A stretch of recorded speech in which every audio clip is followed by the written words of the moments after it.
بالله من الشيطان الرجيم بسم الله الرحمن الرحيم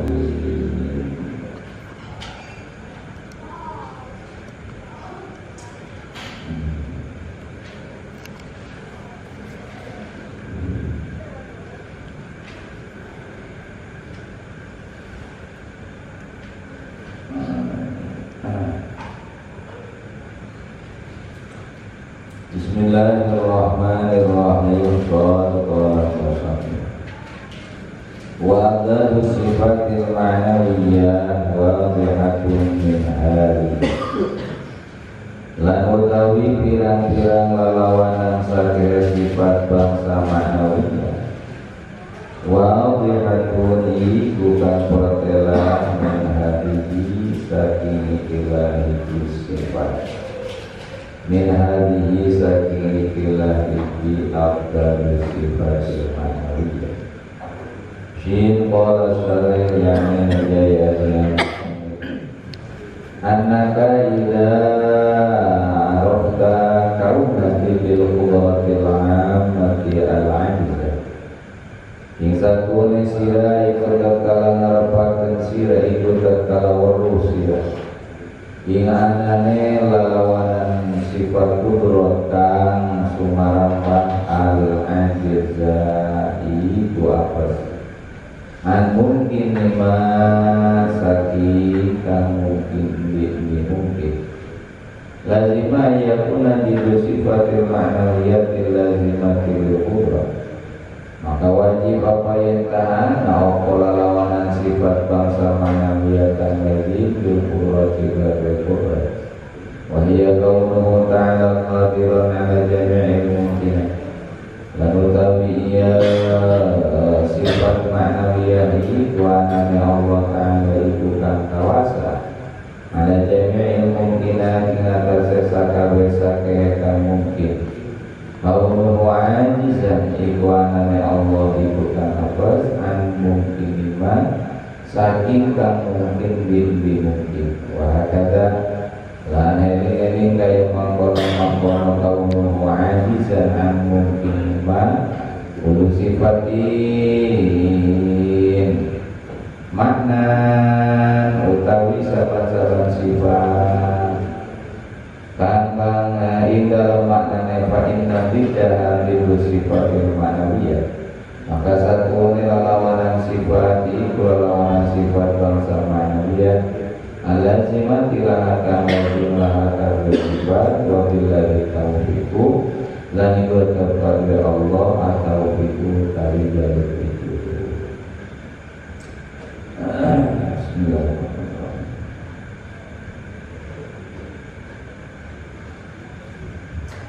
Hadirin jamaah yang dimuliakan Allah Subhanahu wa taala. Bersyukur alhamdulillah kita panjatkan kehadirat Allah bahwasanya pada malam hari ini alhamdulillah kita semua dalam keadaan sehat walafiat, sehat jasmani dan juga alhamdulillah sehat rohani. Dan mudah-mudahan kita semua selalu diberikan taufik dan hidayah, diberikan kekuatan oleh Allah untuk senantiasa melaksanakan ibadah dan mudah-mudahan diterima amal ibadah kita oleh Allah Subhanahu wa taala. Amin ya rabbal alamin.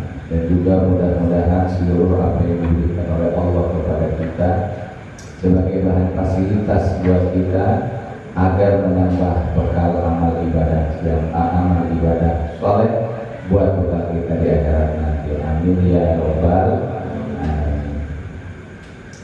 Hadirin jamaah yang dimuliakan Allah Subhanahu wa taala, baik kita lanjutkan tadi kita mengawali malam hari ini kita mengawali memulai kembali taklim kita yang mana sempat tertunda beberapa bulan dikarenakan memang ada hal-hal dan alhamdulillah malam hari ini berkat takdir dan hadisnya Allah kita semua bisa bertemu kembali di majelis taklim ini dalam rangka mengkaji, menggali, belajar tentang ilmu tauhid yang mana hukumnya fardu ain bagi setiap mukallaf belajar tentang ilmu tauhid. Intinya adalah untuk mengenal Allah Subhanahu wa taala.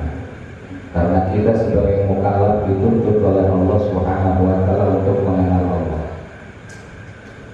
Dalam firman-Nya Allah Subhanahu wa taala berfirman, "Wa'lam annahu la ilaha illallah." Maka ketahuilah sesungguhnya tidak ada Tuhan kecuali Allah. Maka di situ kita dituntut oleh Allah Subhanahu wa taala untuk senantiasa mengenal Allah Subhanahu wa taala. Sementara kita dituntut oleh Allah untuk mengenal Allah, kita tidak dapat melihat Allah. Bagaimana caranya kita mengenal Allah sedangkan kita tidak melihat Allah? Karena melihat Allah Subhanahu wa taala adalah sesuatu yang dilarang menurut syariat agama, ya kalau kita dalam keadaan terjadi di alam dunia.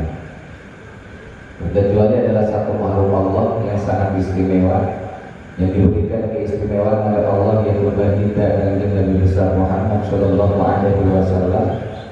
Pada malam Mi'raj beliau melihat Allah Subhanahu Wa Taala bila kaifi wa hisalih, dengan tidak ada satu cara apapun. Itu adalah merupakan satu keistimewaan yang diberikan Allah kepada makhluk Allah baginda Kanjeng Nabi seorang kekasih Allah.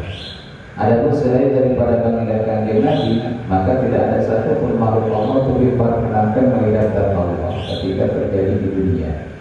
Sehingga para alim ulama sepakat, ketika seseorang dalam keadaan sadar, dalam keadaan mata terbuka, ya, dalam keadaan sadar dia melihat Allah, maka bisa dipastikan bahwa dia itu telah keluar daripada agama Islam. Sebagaimana diterangkan dalam kitab Johar Tauhid, bahwasanya apabila ada seseorang mengaku dia melihat Allah Subhanahu wa taala dalam keadaan sadar, dalam keadaan masih hidup, ya, dalam keadaan di dunia, maka otomatis dia telah kufur, dia telah keluar daripada agama Islam. Hanya satu manusia saja, ya, yang diperkenankan oleh Allah Subhanahu wa taala adalah baginda Kanjeng Nabi yang melihat Allah dengan mata kepala beliau, tetapi dengan cara yang telah ditentukan oleh Allah bila kaifiyah wa hisab. Adapun selainnya tidak. Katakan Nabi Ibrahim alaihissalam, walaupun Nabi Ibrahim alaihissalam diperlihatkan oleh Allah malakutas samawati wal ardh, Kanjeng Nabi Ibrahim diberikan oleh Allah dari dia dapat melihat malakut kerajaan langit. Nabi Ibrahim, Kanjeng Nabi Musa alaihissalam diberikan keistimewaan oleh Allah dapat mendengar kalam Allah, bahkan berbicara bermukalamah dengan Allah, tetapi tidak melihat Allah. Maka satu keistimewaan bagi Kanjeng Nabi Muhammad Shallallahu Alaihi Wasallam, beliau diperlihatkan malakutas samawati wal ardh, beliau diperlihatkan surga, diperlihatkan neraka, diperlihatkan berbagai macam alam, dan yang luar biasa adalah beliau dapat berbicara dengan Allah dan juga dapat melihat Allah Subhanahu wa taala menurut yaitu para jumhur ulama. Maka selain daripada itu tidak ada satu walaupun secara akal bahwasanya Allah Subhanahu wa taala itu dapat dilihat menurut akal, secara akal. Karena akal mendeteksi, akal menghukumi bahwa kullu mawjudin yura, setiap yang ada itu pasti dapat dilihat. Dan itu akal menghukumi itu. Tetapi agama mempunyai aturan, agama mempunyai batasan bahwasanya tidak mungkin terjadi ataupun mustahil terjadinya, ya, ketika dalam keadaan masih hidup kita sekarang atau masih dunia kita melihat Allah Subhanahu wa taala. Nah, adapun terjadinya kepada para arif, para orang-orang arifin yang merupakan arifillah, itu adalah dengan ain basari. Mereka melihat Allah Subhanahu wa taala dengan ain basirahnya, yaitu dengan mata hati sadari mereka, bukan dengan mata kepala. Dan itu kadang-kadang terjadi juga di dalam mimpi-mimpi mereka, ya. Wallahu a'lam, seperti diterangkan dalam kitab-kitab tasawuf. Adapun dalam keadaan sadar, ya, tidak dalam keadaan tidur, maka otomatis para ahli ulama telah menghukumi sepakat bahwa telah keluar daripada agama Islam. Apalagi kalau misalkan seseorang naik ke langit, gitu kan, naik ke langit masuk surga, jalan-jalan turun lagi. Hadirin jamaah yang dimuliakan Allah Subhanahu wa taala, ini perlu kita kaji. Kenapa? Karena di zaman sekarang ini bukan hanya masalah-masalah fikih yang sangat krusial zaman sekarang adalah masalah tauhid, masalah keimanan, masalah akidah. Karena begitu banyaknya firqah-firqah, begitu banyaknya aliran-aliran, begitu banyaknya pemahaman-pemahaman yang sekarang terjadi, yang akhirnya kemudian otomatis menggerus ya akidah kita, menggerus paham kita, keyakinan kita terhadap Allah Subhanahu wa Ta'ala. Maka oleh karena demikian kita dituntut untuk mengenal Allah. Bagaimana cara mengenal Allah Subhanahu wa Ta'ala? Maka otomatis karena Allah yang kita ketahui dan kita dituntut untuk mengenal Allah tidak terlihat, maka otomatis kita dapat mengenal Allah Subhanahu wa Ta'ala dengan melalui sifat-sifatnya. Karena dengan melalui sifat-sifat Allah, memahami, mengetahui, ya, mengerti, menguasai tentang sifat-sifat Allah, maka dengan sendirinya insya Allah kita akan dapat mengenal Allah Subhanahu wa Ta'ala, akan mengantarkan seseorang ke derajat ma'rifatullah. Dalam artian ma'rifat Allah, dalam pengertian ilmu tauhid adalah idrakul jazimun laisa ma'ahu taraddud muwafiqun lil waqi' nasyibun an dalil. Ya. Nah, alhamdulillah bahasa kita ini sekarang sudah mencapai sifat apa namanya? Lawan daripada sifat-sifat maknawiyah. Sebagaimana diketahui bahwasanya wajib bagi seseorang itu mengetahui tentang sifat yang wajib terhadap Allah, dan juga wajib mengetahui tentang sifat-sifat yang mustahil, dan juga wajib untuk mengetahui sifat yang jaiznya.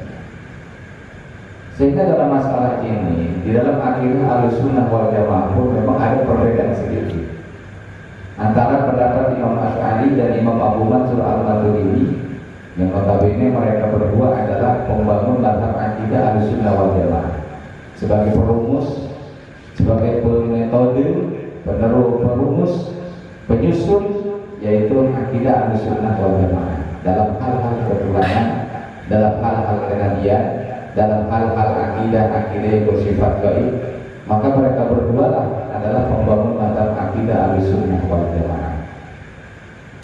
Kenapa ini terjadi di zaman Imam Asy'ari? Padahal sebelumnya memang sudah banyak sekali paham-paham. Ya, karena kita tahu Imam Asy'ari radhiyallahu anhu itu luar biasa. Ya, karena beliau memang dididik oleh ayah tirinya yaitu Abdullah Al-Jubai. Abdullah Al-Jubai itu adalah seorang tokoh Mu'tazilah, ulama besar Mu'tazilah, yang mana pada waktu itu pergolakan paham sangat luar biasa di Irak, di Basra, ya luar biasa. Ya, maka beliau dari awal kecil itu dididik oleh Abdullah Al-Jubai.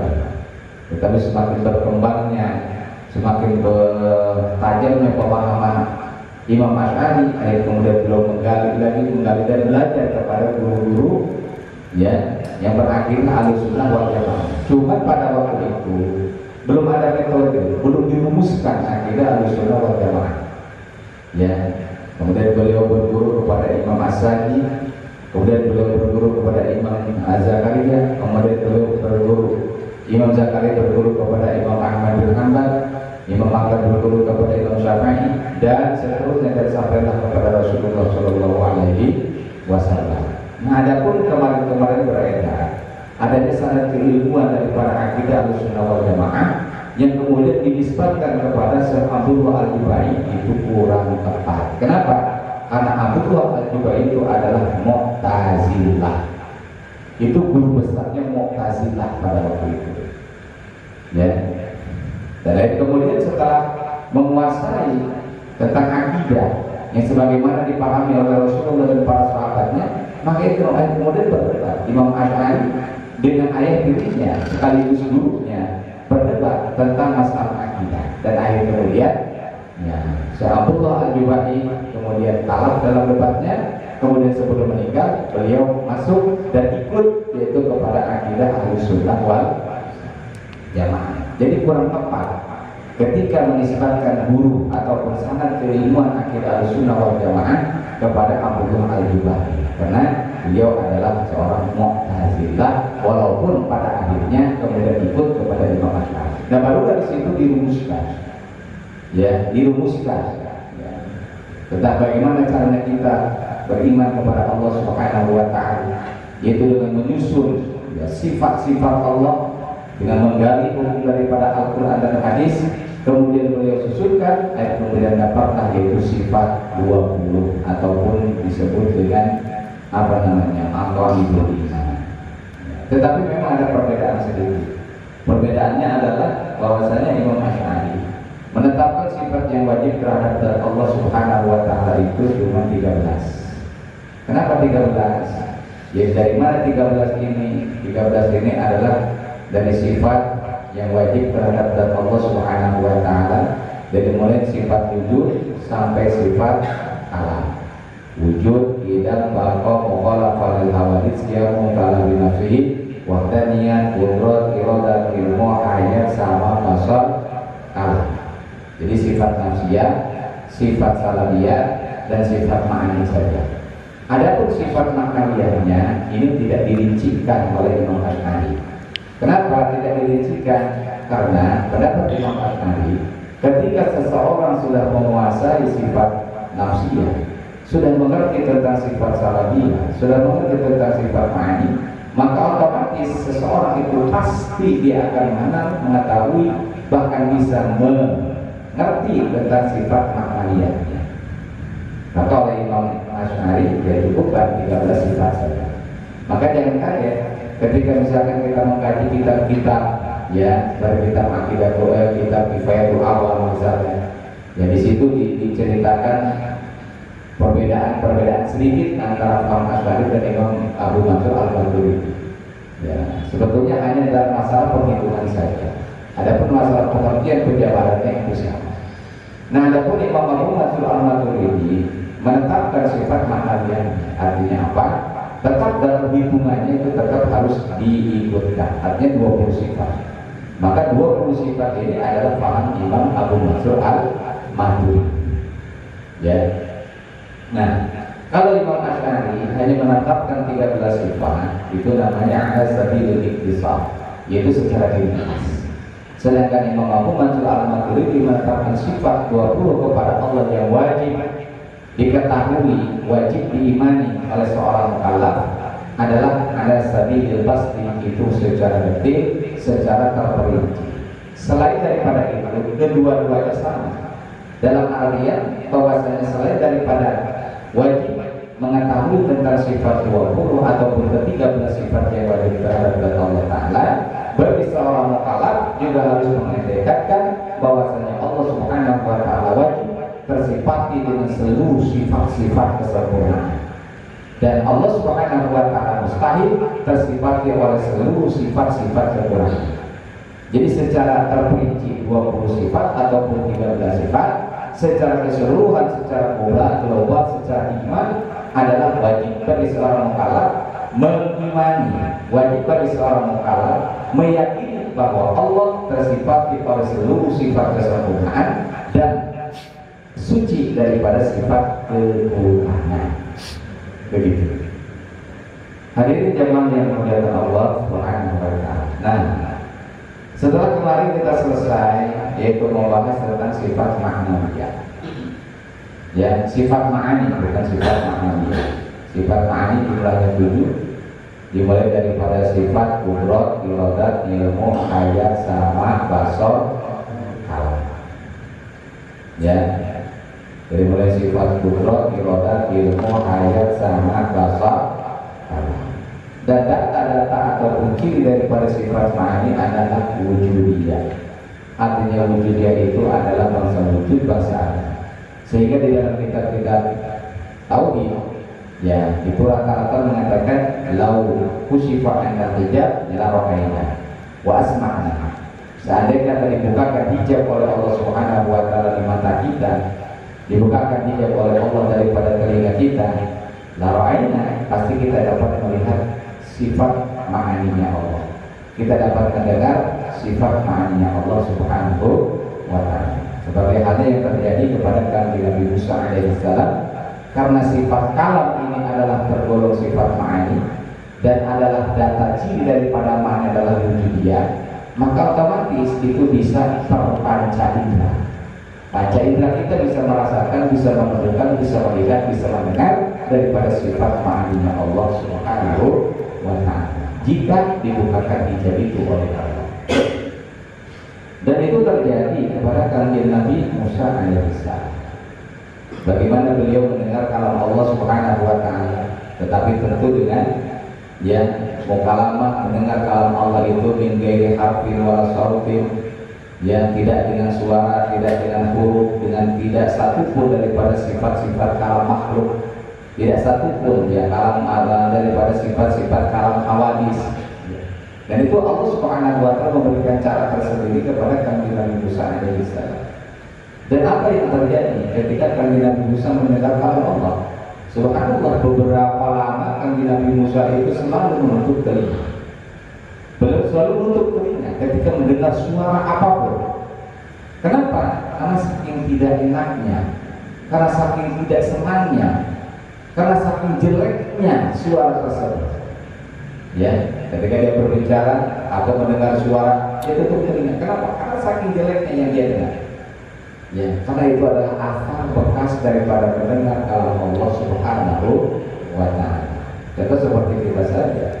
Bisa kita misalkan mendengar sesuatu yang sangat indah, mendengar sesuatu yang sangat indah, enak, nah ketika mendengar suara yang lain itu kita merasa jijik, merasa tidak enak, seperti itu. Bahkan bukan itu saja, ini pun terjadi terhadap wali-wali Allah Subhanahu wa ta'ala yang dibukasyakan oleh Allah. Mereka dapat melihat bidadari misalkan, atau berbicara dengan bidadari misalkan, suaranya indah luar biasa. Ini mereka rasakan ketika mendengar suara-suara yang lain itu tidak enak. Dan ini terjadi, bahkan ini terjadi di dalam mimpi-mimpi mereka. Diceritakan di sini wakana minal abdali annahu ra'a fil manal hawa fakalamatu fabaqiya nahu syahrain al-salasata asyur la yastati wa yasma'a kalaman illa taqayya. Itu jangan seperti itu. Para wali-wali Allah ketika mereka misalnya bertemu di dalam mimpi mereka dengan bidadari dan mereka berbicara dengan bidadari, saking enaknya mendengar suara bidadari, ketika bangun itu terbawa rasa nikmatnya mendengar suara bidadari. Ketika mendengar suara-suara yang lain, mereka itu muntah. Kenapa? Karena saking tidak enaknya suara itu. Apalagi kalau dinisbatkan dengan kalam Allah Subhanahu wa ta'ala. Ini sebagai bahan perbandingan saya. Jangankan seperti itu. Ketika kita mendengar suara kekasih kita saja begitu indah, enak, padahal cempreng. Cemprengnya luar biasa. Atau suaranya serak-serak basah. Karena kita memang ada rasa cinta, maka itu terasa enak. Maka ketika mendengar suara selain itu, terasa hampa. Begitu. Kata orang sudah pacaran, kata orang. Sekarang kan lain gitu. Nah, soal wala musalli wa ada sifatil ma'nawiyah wal jahad dengan hati. Jadi lawan daripada sifat-sifat ma'nawiyah itu wadihat dengan hati itu jelas. Artinya apa? Karena di sini di dalam kitab Ummul Baradin ini tidak diterangkan secara detail, tidak disebutkan satu persatu. Kenapa? Karena dianggap sudah cukup. Karena dianggap sudah cukup memahami daripada sifat ma'nawiyah. Maka di sini hanya secara global saja. Dan lawan-lawan daripada sifat ataupun perlawanan atau lawan daripada sifat ma'nawiyah itu sudah jelas. Sifat ma'ni itu kalau sifat ma'ni itu yaitu kudrat. Artinya kudrat Allah Subhanahu wa ta'ala itu maha kuasa. Berarti lawan daripada maha kuasa adalah tidak kuasa. Dan tidak kuasa itu adalah